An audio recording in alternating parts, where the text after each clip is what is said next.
Up next on Badge of Safety, take an in-depth look at the vehicles and equipment that the Beverly Hills Fire Department uses to save lives and property on a very special Badge of Safety.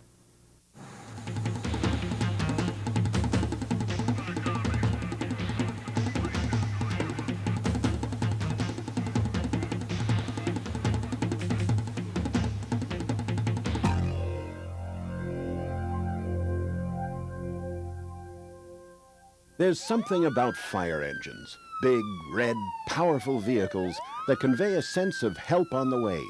They quicken the heartbeat of kids and adults alike. The first occupation most kids aspire to? A firefighter. Why? Because they want to drive the fire engine. We've been trying to fight fire since the dawn of human history. In ancient Egypt, a pair of brass force pumps connected to a discharge tube was used to douse unwanted flames. In Rome, a fire brigade was formed to save structures from the ravages of fire. The Middle Ages saw giant syringes that helped defend against the blaze. During colonial times, settlements were often protected by hastily formed bucket brigades. Others had no protection at all. Began to be considered, and rivalries among fire companies were intense.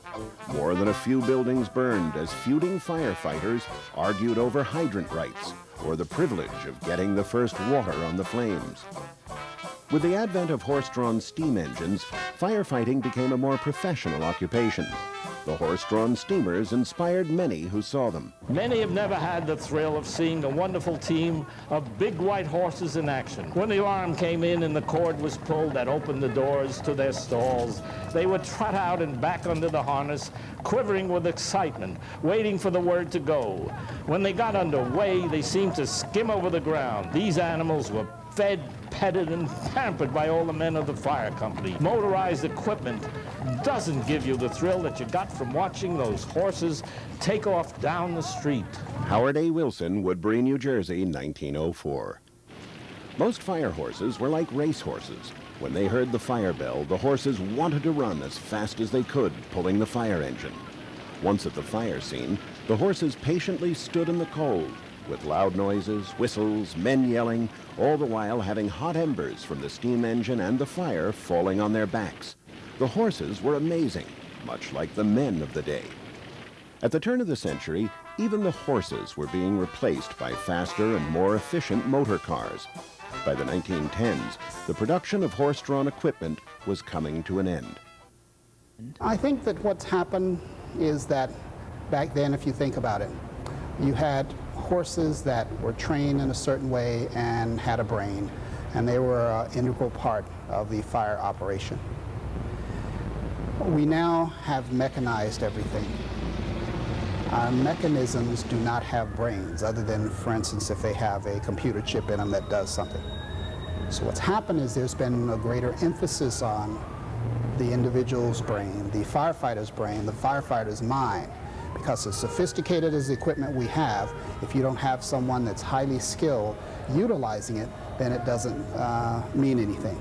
That goes for our medical stuff, that goes for our firefighting stuff. So it is still equally exciting when the bell rings and you're going in convoy down the street, weaving through the traffic of people who think their appointments are more important than yours, especially when you are confident that there is a significant and real emergency that you're responding to. I can remember the first fire that I went to, and arriving there about 4 a.m. in the morning and pulling down the street and seeing the flames leaping out. And I can remember that I heard no sound because it was like I was in a dream. And it was really frightening, it was really scary, but at the same time it was really exciting. And so there's still an excitement and exhilaration that the firefighters experience when they're on their way to a call. But the comparable to the nostalgia where the horses were that impressive, the equipment has really become secondary to the training and skill of the people that are supposed to utilize it. Today, firefighting is a